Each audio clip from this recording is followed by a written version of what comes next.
वीरान हवेली का रहस्य। रात के ठीक 12 बजे पहाड़ियों के पीछे से उठता हुआ धुआं आसमान को ढक रहा था। चांद आधा था और हवाओं में एक अजीब सी सरसराहट थी, जैसे कोई फुसफुसा रहा हो। पुरानी ड्रवाणी हवेली, जो बीते 100 सालों से वीरान पड़ी थी, उस रात अचानक जगमगा उठी। गांव के लोग कहते थे, वो हवेली खुद सांस लेती है और जब उसकी सांसें सुनाई देने लगें तब वहां कोई न जाए। लेकिन उस रात आरव मेहता गया, एक जिज्ञासु पत्रकार जो अपने चैनल के लिए भारत की भूतिया जगहों पर एक डॉक्यूमेंट्री बना रहा था। वो कैमरा, ट्राइपॉड और टॉर्च लेकर हवेली में दाखिल हुआ। हवेली के दरवाजे ने कर्र कर्र की आवाज की, जैसे सदियों की नींद से कोई जाग उठा हो। दीवारों पर झूलते पुराने चित्र, टूटे झूमर और हवा में मिली हुई नमी, सब कुछ किसी बीते जमाने की कहानी कह रहे थे। अचानक उसकी टॉर्च की रोशनी एक तस्वीर पर पड़ी, एक औरत का चेहरा, सफेद कपड़ों में, नुकीली नजरें और होठों पर अधूरी मुस्कान। तस्वीर के नीचे लिखा था, लावण्या देवी ड्रवाणी, 1885। आरव ने कैमरा ऑन किया और बुदबुदाया, क्या तुम अब भी यहां हो, लावण्या देवी?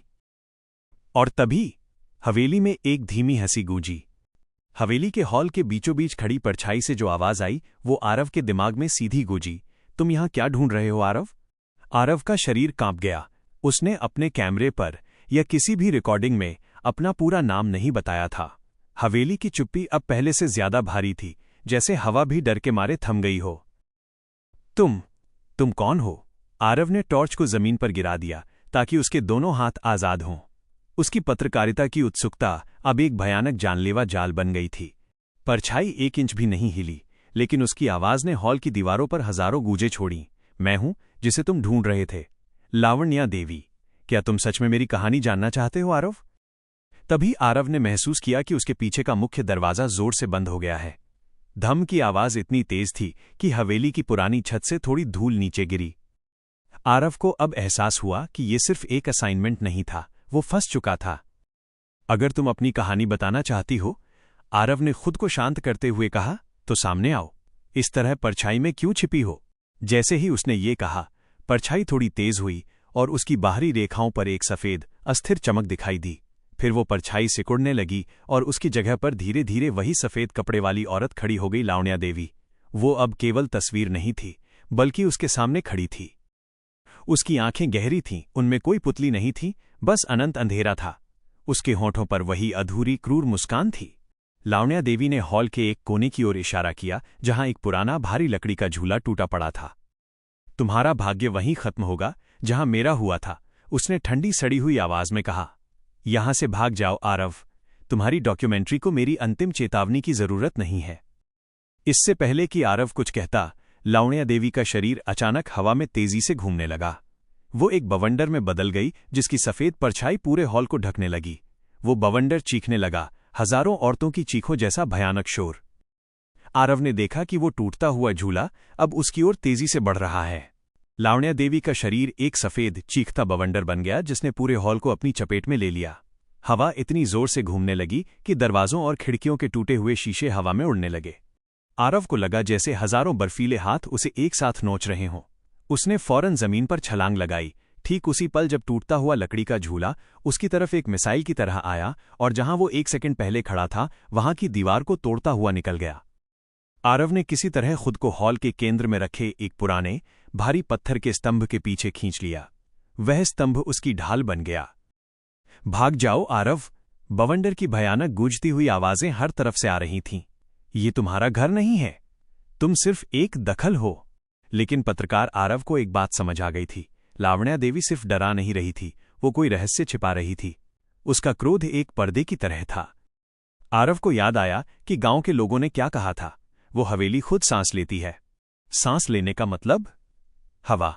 अगर वो बवंडर हवा से बना है तो उसे एक ऐसी जगह चाहिए जहां हवा की पहुंच कम हो या सीमित हो। उसने जल्दी से स्तंभ के चारों ओर देखा। एक तरफ एक बंद दरवाजा था, जिसे लोहे की मोटी जंजीरों से बांधा गया था।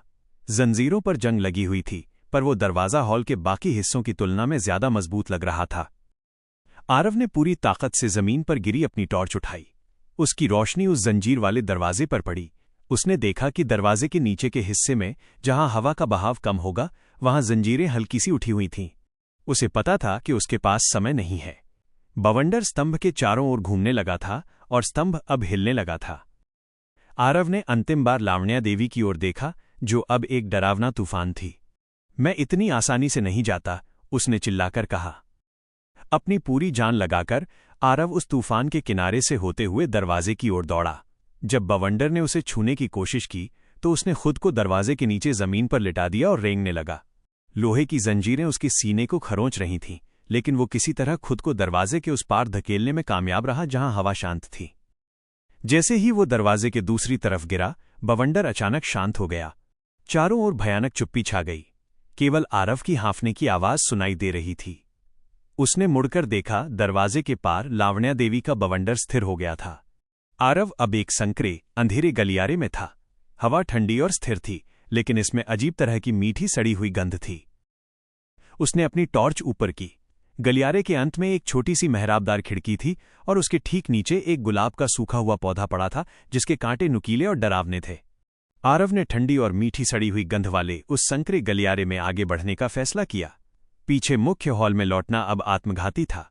लावण्या देवी ने उसे स्पष्ट रूप से चेतावनी दी थी, और ये गलियारा ही शायद उस हवेली का छुपा हुआ दिल था। उसने टॉर्च की रोशनी को गलियारे में घुमाया। दीवारें यहां ईंटों की थीं, न कि हॉल के पॉलिश किए गए संगमरमर की। ये हिस्सा जाहिर तौर पर बाद में या गुप्त रूप से बनाया गया था। जैसे ही वो आगे बढ़ा, सड़ी हुई गंध और तेज होती गई। अब उसमें पुराने इत्र और सूखे गुलाबों की महक भी मिल गई थी। गलियारे के अंत में उस छोटी सी मेहराबदार खिड़की के नीचे, जहां सूखा हुआ गुलाब का पौधा पड़ा था, वहां एक कमजोर लकड़ी का दरवाजा था। दरवाजा हल्का सा खुला हुआ था। आरव ने दरवाजे को धक्का दिया। कर्रर्रर्र। वो एक छोटी बंद बेडरूम में दाखिल हुआ। ये कमरा मुख्य हवेली के वैभव से बिल्कुल अलग था। इसमें केवल एक पुराना नक्काशीदार ड्रेसिंग टेबल और एक टूटी हुई चारपाई थी। ड्रेसिंग टेबल पर पड़े आईने में धूल की मोटी परत थी, लेकिन आरव की टॉर्च की रोशनी एक चीज पर जाकर रुक गई। टेबल के कोने पर एक पुरानी चमड़े की डायरी और एक सूखी हुई सफेद गुलाब की कली रखी थी। डायरी पर एक पीतल का ताला लगा था, जो जंग लगने के कारण टूट चुका था। आरव तुरंत समझ गया कि ये लावण्या देवी का गुप्त कमरा है। उसकी चीजें, उसकी डायरी, जिसमें शायद उसका क्यों छिपा था।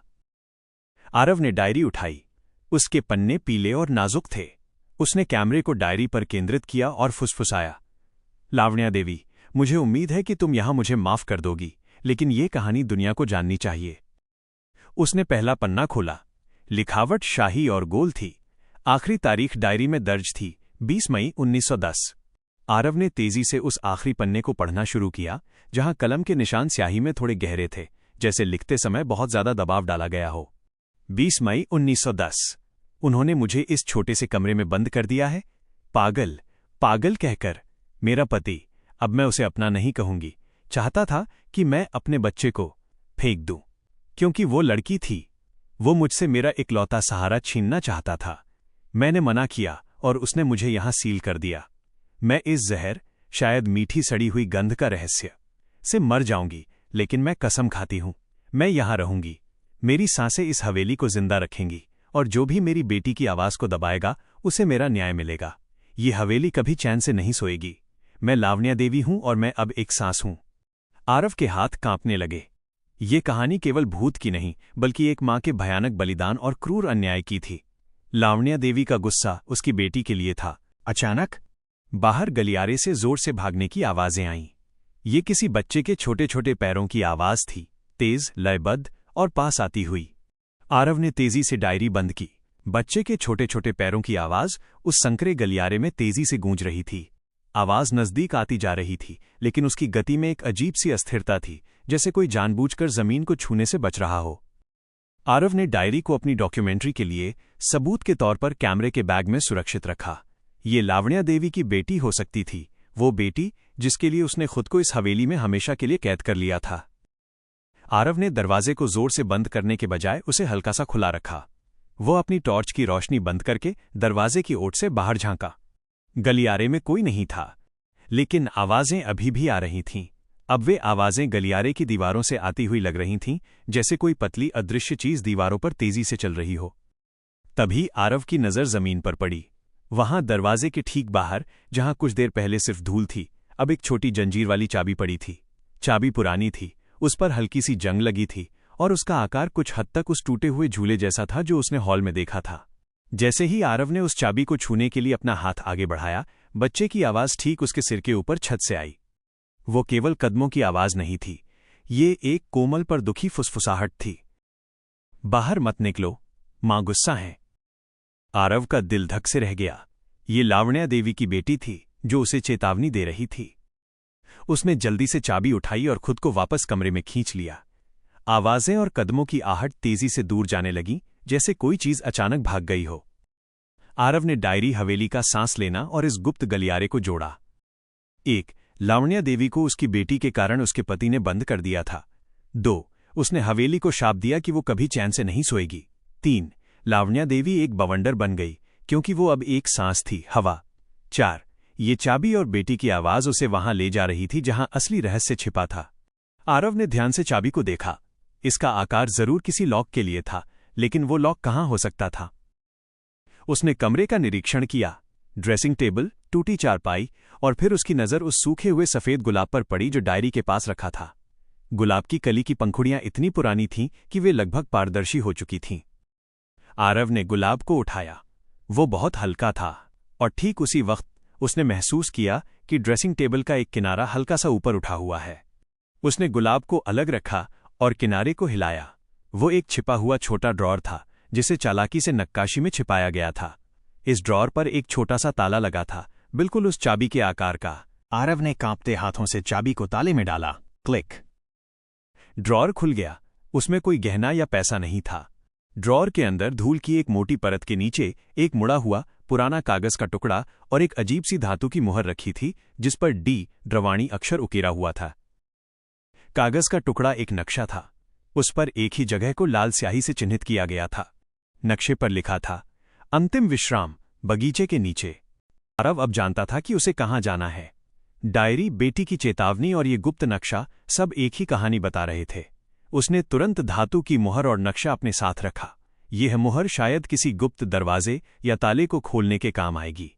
उसने दरवाजा खोला और संकरे गलियारे से बाहर निकला। मुख्य हॉल में अभी भी भयानक चुप्पी थी, लेकिन हवा में एक अजीब ठंडक थी। आरव ने सावधानी से दरवाजे की ओर बढ़ना शुरू किया, जिसे लावण्या देवी के प्रकट होते ही जोर से बंद कर दिया गया था। आरव ने दरवाजे को धक्का दिया। दरवाजा अब अंदर से बंद नहीं था, लेकिन वो जंग के कारण जाम हो गया था। उसने अपना सारा वजन दरवाजे पर डाला। एक लंबी, भयानक कर्राहट के साथ दरवाजा खुल गया। आरव बाहर की ठंडी, रात की हवा में आ गया। वो हवेली के पीछे के खंडहर हो चुके बगीचे में था। ये जगह चांदनी की पीली रोशनी में और भी डरावनी लग रही थी। चारों ओर सूखी झाड़ियां, टूटे हुए फव्वारे और जमीन पर उगी हुई जंगली घास थी। आरव ने टॉर्च की रोशनी में नक्शा फैलाया। नक्शे पर लाल निशान बगीचे के बिल्कुल केंद्र को दर्शा रहा था, जहां कभी एक बड़ा ओक का पेड़ रहा होगा। वो उस जगह की ओर दौड़ा। वहां ओक का पेड़ तो नहीं था, लेकिन जमीन पर एक चौकोर, काली मिट्टी का ढेर था, जैसे हाल ही में वहां खुदाई की गई हो और फिर मिट्टी को ढक दिया गया हो। आरव ने टॉर्च की रोशनी मिट्टी पर डाली। मिट्टी के बीचों बीच जमीन में धसी हुई एक संगमरमर की पट्टी दिखाई दी। ये कोई साधारण पट्टी नहीं थी, ये एक ढक्कन जैसा लग रहा था। उसने अपने हाथों से मिट्टी हटाई। पट्टी के केंद्र में, ठीक उस जगह जहां ढक्कन को उठाया जा सकता था, वहां के आकार का एक खांचा बना हुआ था। यही है, आरव बुदबुदाया। उसने अपनी जेब से धातु की मुहर निकाली और कांपते हाथों से उसे खांचे में फिट किया। क्लिंक। मुहर एकदम सही बैठ गई। आरव ने मुहर को एक बार घुमाया। संगमरमर की पट्टी के नीचे से जोर की गर्जना हुई और फिर ढक्कन धीरे धीरे किनारे की ओर सरक गया। नीचे गहरा अंधेरा और एक सीढ़ी दिखाई दी जो जमीन के अंदर जा रही थी। हवा में अब कोई सड़ी हुई गंध नहीं थी, बल्कि पुरानी शांत हवा थी। आरव को लगा कि वो लावण्या देवी की कहानी के अंतिम अध्याय में पहुंच चुका है। वो सीढ़ियों से नीचे उतरने लगा। उसकी टॉर्च की रोशनी ने एक छोटे भूमिगत कमरे को प्रकाशित किया। कमरा बहुत शांत था। कमरे के बीचों बीच एक छोटी खुली हुई संगमरमर की कब्र रखी थी, और उस कब्र के अंदर आरव ने देखा एक छोटा लकड़ी का पालना, जिसके अंदर एक बच्चे का कंकाल था। कंकाल के छोटे हाथों में एक सूखा हुआ सफेद गुलाब था। ये लावण्या देवी की बेटी थी, जिसे उसके पति ने मारकर लावण्या देवी को पागल बताकर जहर से मार डाला था। लावण्या देवी को अपनी बेटी की कब्र पर जाने की अनुमति भी नहीं मिली होगी। आरव सदमे में था। उसने अपने कैमरे पर रिकॉर्डिंग की जांच की। सब कुछ रिकॉर्ड हो रहा था। जैसे ही आरव ने कैमरे को कंकाल पर जूम किया, कमरे का तापमान तेजी से गिर गया, और फिर उसने अपने ठीक पीछे एक मातृवत, गहरी फुसफुसाहट सुनी। अब तुम जान गए आरव, अब तुम हमेशा के लिए मेरे हो। आरव मुड़ा। उसके पीछे अंधेरे से निकलकर लावण्या देवी खड़ी थी, लेकिन इस बार वो बवंडर नहीं थी। वो पूरी तरह से ठोस थी, शांत और दुखी। उसके सफेद कपड़ों पर खून के गहरे धब्बे थे। तुम मुझे मारना चाहती थी? आरव ने लड़खड़ाते हुए पूछा। मैंने तुम्हें चेतावनी दी थी, लावण्या देवी ने शांत उदास आवाज में कहा, लेकिन तुमने उसकी बात नहीं सुनी। अब तुम्हें मेरी कहानी का साक्षी बनना होगा और मेरे अंतिम विश्राम की रक्षा करनी होगी। आरव को एहसास हुआ कि लावण्या देवी उसे मारना नहीं चाहती थी। वो बस ये सुनिश्चित करना चाहती थी कि कोई इस सत्य को बाहर न ले जाए। वो अपने और अपनी बेटी के बीच किसी को नहीं आने देना चाहती थी। लावण्या देवी, जो अब शांत और दुखी थी, आरव के सामने खड़ी थी। उसके कपड़ों पर खून के गहरे धब्बे उसके अन्यायपूर्ण अंत की कहानी कह रहे थे। तुम मुझे क्यों नहीं जाने देती? आरव ने फुसफुसाते हुए पूछा। उसका कैमरा अभी भी रिकॉर्डिंग कर रहा था। लावण्या देवी का चेहरा दर्द और क्रोध का मिश्रण था। तुम्हारे चैनल को सिर्फ भूत की कहानी चाहिए आरव, उन्हें सत्य नहीं चाहिए। अगर तुम बाहर गए तो दुनिया मेरे पति की महानता की कहानी को सच मानेगी और मेरी बेटी की मौत को एक पागल औरत का वहम। उसने धीरे से कब्र में रखे पालने की ओर देखा। 100 साल तक मैंने इस हवेली को सांस दी है। मैंने यहां हर दरवाजे को बंद रखा ताकि कोई इस जगह तक न पहुंचे। मैंने तुम्हें चेतावनी दी थी, क्योंकि ये सत्य केवल मेरा है। आरव ने हिम्मत जुटाई। यही मेरा काम है लावण्या देवी। मैं केवल सनसनी नहीं, सत्य की तलाश में आया हूं। मेरे पास तुम्हारी डायरी है, मेरे पास तुम्हारी बेटी की कब्र का सबूत है। मैं दुनिया को बताऊंगा कि तुम पागल नहीं बल्कि एक शहीद मां थी। आरव जानता था कि वो एक भयानक खतरा मोल ले रहा था, लेकिन पत्रकारिता की नैतिकता उसे पीछे हटने नहीं दे रही थी। आरव ने अपना कैमरा उठाया और उसे सीधा लावण्या देवी के चेहरे पर केंद्रित किया। अगर तुम मुझे मार देती हो तो ये डॉक्यूमेंट्री कभी पूरी नहीं होगी। तुम्हारी कहानी हवेली के साथ दफन हो जाएगी। लेकिन अगर तुम मुझे जाने देती हो, उसने दृढ़ता से कहा, तो मैं तुम्हें वचन देता हूं, पूरी दुनिया लावण्या देवी ड्रवाणी का न्याय देखेगी। कमरे में कुछ पल के लिए भयानक चुप्पी छा गई। लावण्या देवी ने अपनी गहरी अंधेरी आंखों से आरव को घूरा, जैसे उसके मन की गहराई को टटोल रही हो। अंततः उसके चेहरे पर दर्द की एक लहर आई। उसने हां में सिर हिलाया। जाओ, उसने एक शुष्क आवाज में कहा, जो हंसी नहीं बल्कि एक कराह थी। मेरी कहानी दुनिया तक पहुंचाओ। लेकिन सुनो आरव, यदि तुम झूठ बोले या मेरे सत्य को किसी भी रूप में तोड़ा मरोड़ा, तो मैं वहां भी तुम्हें ढूंढ लूंगी। तुम इस कहानी के गवाह हो, मेरे कैदी नहीं। लावण्या देवी ने कब्र पर झुकी और अपने बच्चे के कंकाल को अंतिम बार छुआ। उसके छूते ही उसका शरीर धीरे धीरे फीका पड़ने लगा, जैसे पानी में स्याही घुल रही हो। कुछ ही क्षणों में वो पूरी तरह से गायब हो गई। आरव ने एक गहरी सांस ली। वो बच गया था। उसके कैमरे में लावण्या देवी का अंतिम दर्शन, उसकी डायरी और उसके बच्चे की कब्र का सबूत, सब कुछ रिकॉर्ड हो चुका था। उसने जल्दी से मुहर को घुमाया और संगमरमर की पट्टी को बंद कर दिया। मिट्टी को वापस ढेर पर डाल दिया, जैसे वो अंतिम विश्राम स्थल अब हमेशा के लिए सुरक्षित हो। जब आरव हवेली से बाहर निकला तो रात का अंधेरा कम हो चुका था। पूरब की ओर पहली किरणें निकल रही थीं। हवेली अब वीरान और ठंडी लग रही थी, लेकिन अब ये भयानक नहीं थी बल्कि दुखी थी। आरव अपनी गाड़ी में बैठा और उसने रिकॉर्डिंग स्टॉप का बटन दबा दिया। देवी ने दुनिया भर में तहलका मचा दिया। ये केवल भूतिया कहानी नहीं थी, बल्कि एक मां के न्याय की कहानी थी। ड्रवाणी परिवार की प्रतिष्ठा मिट्टी में मिल गई। रात के बाद गांव के लोगों ने कहा कि उन्होंने हवेली की सांसें कभी नहीं सुनी। पुरानी ड्रवाणी हवेली अब शांत थी, मानो लावण्या देवी और उसकी बेटी को शांति मिल गई हो। आरव ने कभी उस हवेली में कदम नहीं रखा, लेकिन हर रात वो अपनी मेज पर रखे सूखे हुए सफेद गुलाब को देखता था, जो लावण्या देवी ने उसे एक साक्षी के तौर पर दिया था।